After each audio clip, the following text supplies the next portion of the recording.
블랙스톤 H 교수. 자, 여러분. 오늘은 모든 투자자들이 정말 궁금해하는 아주 중요한 질문 하나를 파헤쳐 보겠습니다. 바로 뮤추얼 펀드 성과. 이거 대체 어떻게 봐야 하는 걸까요? 블랙스톤 H 교수. 여러분, 솔직히 한번 생각해 보세요. 수천 개나 되는 펀드 중에서 진짜 대박 펀드 내가 딱 고를 수 있을 것 같지 않으세요? 다들 그런 믿음, 아니 어쩌면 희망을 품고 있죠. 시장을 계속 이기는 그런 전설적인 펀드 매니저 내가 찾을 수 있을 거라고요. 근데 과연 그게 현실적으로 가능할까요? 증거는 뭐라고 말하는지 오늘 한번 제대로 들여다보겠습니다. 자, 그럼 펀드가 잘했냐 못했냐를 따지려면 가장 먼저 뭘 해야 할까요? 그냥 수익률 몇 프로 올랐네. 이걸로 끝일까요? 절대 아니죠. 제대로 된 평가를 하려면 비교할 수 있는 기준점, 즉 잣대가 있어야 합니다. 블랙스톤 H 교수, 그 잣대가 바로 벤치마크라는 겁니다. 어렵게 생각할 거 없고요. 그냥 시장 평균이라고 보시면 돼요. 예를 들어 한국 주식형 펀드라면 코스피 지수가 벤치마크가 될 수 있겠죠. 이 펀드가 시장 평균보다 잘했냐, 못했냐 이걸 따져봐야 진짜 성과를 알 수 있는 겁니다. 그리고 또 하나, 수익률만 보면 절대 안 되는 이유가 있어요. 바로 위협입니다. 생각해보세요. 전 재산을 걸고 도박하듯이 투자해서 20%를 벌었어요. 반면에 아주 안정적으로 투자해서 15%를 벌었다고 칩시다. 어떤 게 더 잘한 걸까요? 당연히 후자겠죠. 무작정 높은 수익률이 좋은 게 아니라 얼마나 적은 위험으로 그 수익을 냈는지를 따져보는 위험 조정성과 이게 정말 중요합니다. 교수님, 그럼 이제 알겠습니다. 기준점, 그러니까 벤치마크도 보고 위험도 따져봐야 한다는 거군요. 그럼 실제로 그렇게 까다롭게 따져봤을 때 그 똑똑하다는 펀드 매니저들이 운용하는 펀드들, 시장보다 성과가 정말 좋은가요? 결과가 궁금한데요? 자, 바로 그 질문에 대한 답이 이 차트에 있습니다. 정말 흥미로운 결과인데요. 이게 수십 년 동안 펀드 평균 수익률이랑 시장 지수, 여기서는 S&P 500을 비교한 거예요. 이 영선 아래로 뻗은 막대들 보이시죠? 이게 전부 펀드가 시장한테 진 해를 의미합니다. 어떠세요? 딱 봐도 이기는 해보다 지는 해가 훨씬 많죠. 이게 현실입니다. 아니, 왜 이런 결과가 나오는 걸까요? 펀드 매니저들이 실력이 없어서? 꼭 그렇다기보다는 구조적인 이유가 있습니다.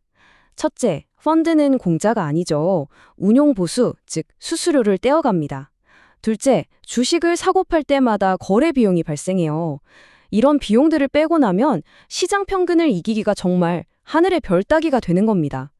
게다가 시장 자체가 워낙 효율적이라서 혼자만 아는 특급 정보라는 게 사실상 없다고 봐야죠. 교수님, 그럼 이런 생각도 드는데요. 알겠습니다. 대부분은 시장이 진다, 이거죠. 그럼 작년에 시장을 이긴 그 소수의 위너 펀드들만 골라서 투자하면 되는 거 아닌가요? 한 번 이긴 놈이 계속 이기지 않을까요? 이야, 정말 좋은 질문입니다. 거의 모든 투자자들이 그렇게 생각하거든요. 과거 성과가 좋았으니 미래도 좋을 것이다. 이게 바로 성과의 지속성 문제인데 과연 그럴까요? 또 데이터를 한번 보시죠.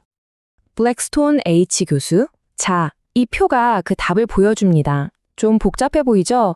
제가 딱 짚어드릴게요. 작년에 상위 50% 안에 들었던 펀드가 올해도 상위 50% 안에 들 확률 몇 퍼센트일 것 같으세요? 놀라지 마세요. 겨우 55%입니다. 이건 그냥 동전 던져서 앞면 나올 확률이랑 별 차이 없는 수준이에요.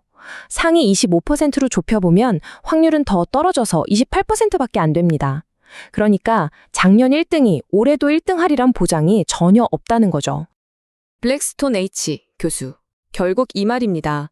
우리가 와, 저 펀드 매니저 진짜 실력 좋다 라고 감탄하는 그 성과가 사실은 실력이라기보다는 운일 가능성이 통계적으로 훨씬 높다는 거죠. 그냥 운이 좋아서 한두 해 반짝했을 수 있다는 겁니다.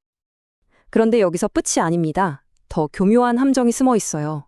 우리가 보는 이 펀드 성과 데이터 자체가 사실은 좀 부풀려져 있을 수 있다는 사실 알고 계셨나요? 부풀려져 있다고요? 그게 무슨 말씀이세요? 패배자들은 아예 기록에서 사라지고 살아남은 승자들의 기록만 보게 된다는 그런 건가요? 어떻게 그런 일이 가능하죠? 정확합니다. 이걸 생존 평양이라고 부르는데요. 과정은 이렇습니다. 먼저 성과가 아주 나쁜 펀드들은 조용히 사라집니다. 청산되거나 다른 펀드에 합병되는 거죠. 그럼 어떻게 될까요? 그 펀드들의 처참했던 성적표도 데이터베이스에서 같이 사라지는 겁니다. 그럼 남는 건 뭐죠? 살아남은 펀드들, 즉 상대적으로 성과가 좋았던 펀드들 뿐이죠. 이러니 전체 펀드 시장의 평균 수익률이 실제보다 훨씬 좋아 보이는 착시 현상이 일어나는 겁니다. 마치 F학점 받은 학생들은 전부 빼고 성적 평균을 내는 거랑 똑같아요. 평균이 엄청 높아 보이겠죠? 자, 그럼 이쯤에서 정리를 한번 해봐야겠죠?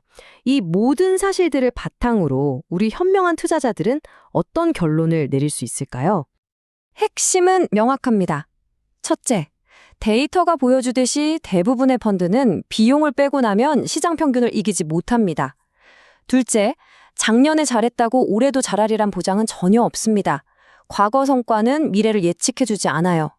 셋째, 우리가 보는 펀드 수익률 데이터는 생존 편향 때문에 실제보다 좋아 보일 수 있다는 함정이 있고요. 마지막으로, 그래서 이 모든 걸 고려하면 결국 비용, 즉 수수료가 얼마나 낮은지가 정말 중요하다는 결론에 이르게 됩니다. 블랙스톤 H 교수. 그래서 오늘 내용을 마무리하면서 여러분께 이 질문을 던지고 싶습니다. 여러분의 투자는 극소수의 실력 있는 천재를 찾아내는 것에 베팅하고 있습니까? 아니면 냉정한 확률에 기반해서 움직이고 있습니까? 이 둘의 차이를 명확히 이해하는 것, 바로 거기서부터 현명한 투자가 시작됩니다.